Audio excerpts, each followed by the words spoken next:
सवाल में क्या कहा गया, भारतीय संविधान के किस अनुच्छेद में राष्ट्रीय आपातकाल का प्रावधान है? राष्ट्रीय आपातकाल का प्रावधान 352 में किया गया है, ये तो आप जान ही रहे, आर्टिकल नंबर 352। घोषणा किसके द्वारा होगा?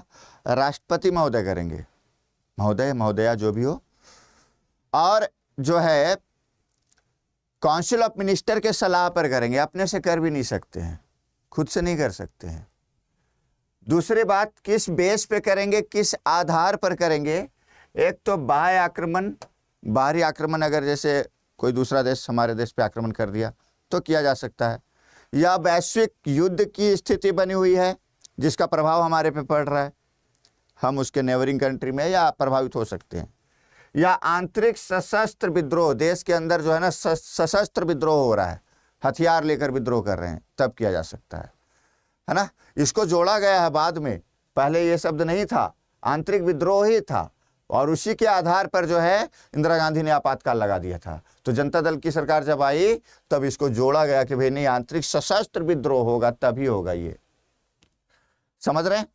दूसरी बात जो है, यहां पर आर्टिकल नंबर 350 भी दिया गया, भाषा की स्वतंत्रता, अपनी शिकायत, अपनी बातें रखने के लिए आप अपनी भाषा का उपयोग कर सकते हैं, भले वो संघ सूची की भाषा में हो चाहे ना हो। आर्टिकल नंबर 312 में अखिल भारतीय सेवाओं के बारे में बताया गया है, और अखिल भारतीय सेवा के गठन करने का जो है ना अधिकार राज्यसभा के पास, इनिशिएट वहां से हो सकता है। 312 याद रखिएगा, सवाल पूछा गया है।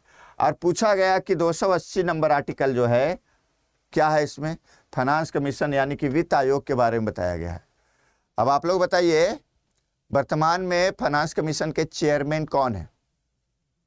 और काफी जाना पहचाना नाम है, मैं थोड़ा सा हिंट भी दे दूंगा आपको कि उनका संबंध कभी हमारे नीति आयोग से भी रहा है।